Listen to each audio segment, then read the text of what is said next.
This is Andi Purewal for Boxing News. I'm joined by promoter Eddie Hearn here in Canada. Eddie, day 2, weighing day. Just seen a pair of them up on the scales. Your man Callum Smith looked very good. Beterbiev up there as well. What do you make of it? Yeah, I think Callum looked fantastic. I mean, for so long we saw him weighing at 12 stone and just looking at him thinking, how tough must that have been? So up at 175, it makes a huge difference. Beterbiev looked a little bit tight at the weight, but also looked extremely strong. And, you know, I just feel that the time is right for Callum Smith. I think Father Time catches up with everyone, and even if it hasn't yet, I don't think it matters, because I just, you know, and it's only my opinion. People saying, oh, I can't wait till Saturday, Callum Smith loses and, you know, we can give you grief. It's like, one, make sure you lick my testicles, and 2, I see it. I see it. And when those two are looking each other in the eyes, I'm looking at Beterbiev thinking, you're getting knocked out on Saturday. And I don't often do that, Andy. I don't often say that. That is my pure belief for this fight. It's not hype, it's not bluff. I just truly believe it. If I'm wrong, no problem. But that is what I truly believe. Eddie, obviously, I know as a job as his promoter, you have to back him, you have to kind of talk it up. But when you look back at past fights where an opponent's travelled overseas or travelled into a tough fight and they've pulled off with the same level of confidence that you're showing now, what would you compare it to, this level of confidence you have now? Brook Porter, something like that. You know, I mean, that was a fight that I never saw Kell Brook losing. And, you know, there's been plenty that hasn't gone our way. You know, but there's not been many that I've turned up for thinking, I really think we're going to do this. There's been fights where we hoped. Barker against Sergio Martinez, Brian Rose against Demetrius Andrade. You know, other ones where I truly believe we'd win. DeGale against Durrell. You know, so I see it, I see this as a 50-50 fight. Maybe call it 60-40 to Beterbiev if you want to look at it on paper, but, you know, this isn't an upset for me. You know, this is just a great British victory. If Callum wins, Eddie, where does he rank then in terms of British rankings and fighters out there? He's the unified 175-pound, 2-division world champion. Ring Magazine belt on the line? No, I guess not, it's vacant. He's already won the Ring Magazine at 168. You know, he goes down as a legend of British boxing. And we're all 100% behind him. I hope everybody is back in the UK. Obviously, Eddie, I've had a brief chat, shall we say, with Bob Arum earlier on today before the weighing started. He said, you've got to start making things about yourself, got to realise it's about the fighters and not about you. Listen, I think Bob's very clever with what he says. All I said yesterday was that, you know, we had the interview. He didn't want me up on the stage because he wasn't here. So if that's not making it about yourself, I don't know what is. But Bob, listen, Bob's a legend of the sport. The geezer's 93 years old.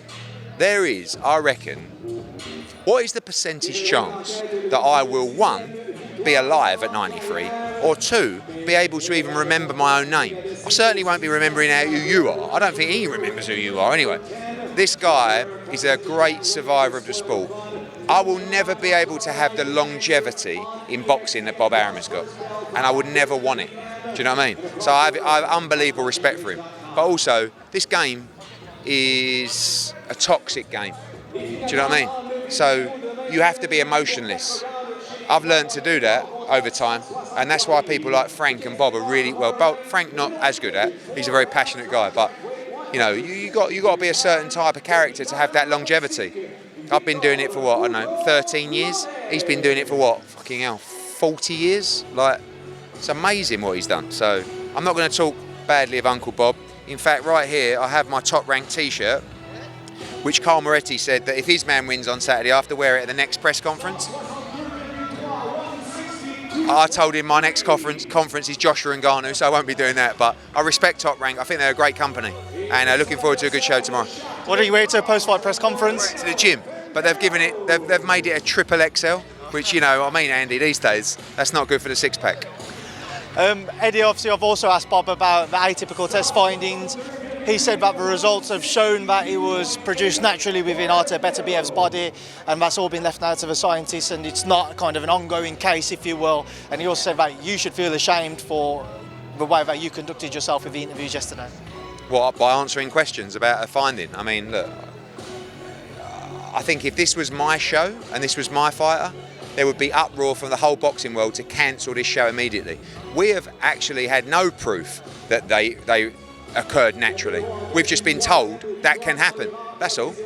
So if he thinks that we shouldn't be working on behalf of our fighter to make sure we've got peace of mind for the safety of our fighter, all we want to say to VADA is, as long as you're categorically sure that this is not due to ingesting illegal substances, and this is not an accusation to Artur Beterbiev, then we're happy. I don't believe they can do that.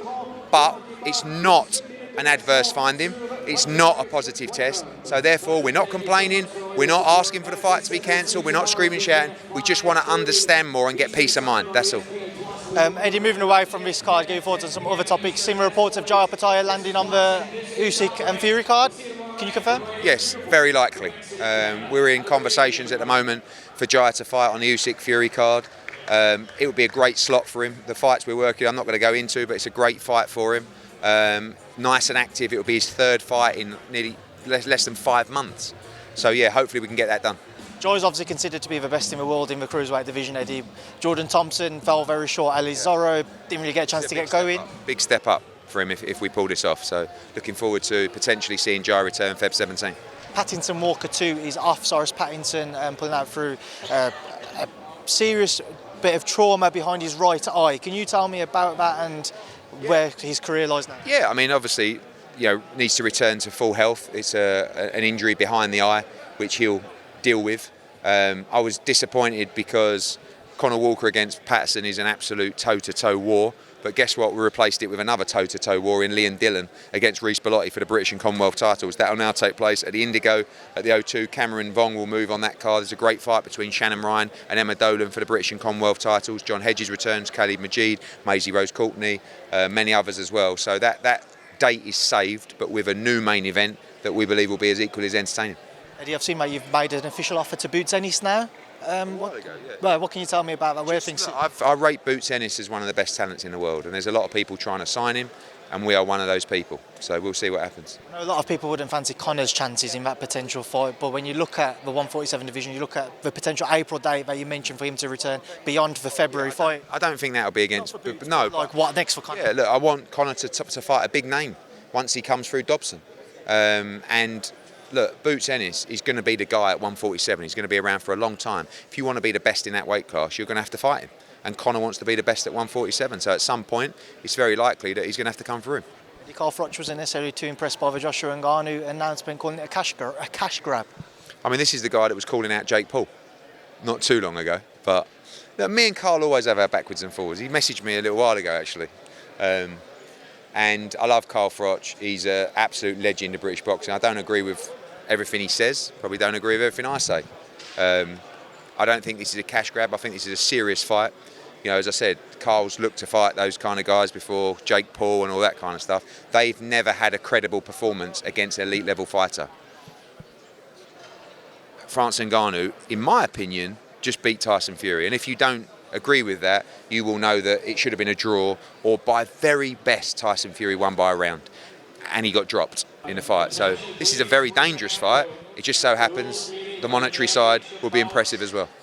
Eddie, what's that relationship like with Frank Warren now since the Saudi cards and obviously going into the upcoming show? And I'm not just saying it, but it developed from a handshake and come on, let's work together, to a lot of social events and dinners and enjoying each other's company. I don't want to sound, genuinely, and a love for boxing that we're seeing in Saudi Arabia. And I know that everyone keeps saying His Excellency and Turki Al-Sheikh, but we're not saying that because we're trying to get closer to him. We're saying that because we see a guy that has a tremendous passion for the sport of boxing, and his only intention is to improve it and to make great fights, and we have the opportunity to be part of that.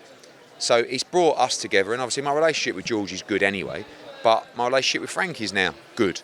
I'm sure over the time we'll have our disputes, but at the moment, we've got the card on February the 17th, we'll have some Matchroom fighters on it. The card on March the 8th, we'll have Queensbury fighters on it. We don't really care. There's opportunities for our fighters here, and that's all that matters. And at the moment, it's very pleasant. Long may it continue. Final one, Eddie. I've seen Jamel Herring knocking about. I had a photo with you. He spoke to me and he spoke about the Joe Cordina, Joe Cordina, Jordan Gill fights out there. Any chance that you might work with him? No, I mean, I really like Jamel Herring, lovely fella. At the moment, we've already pretty much agreed Jordan Gill's next fight, and Joe Cordina is, in talks to fight as well, potentially on the Fury-Usyk card. We'll see. And yeah, not at the moment, but if he keeps winning, was a tremendous champion and a lovely bloke. Could Ina Kakacho be in the one? Possibly. Eddie, thank you. Cheers, guys.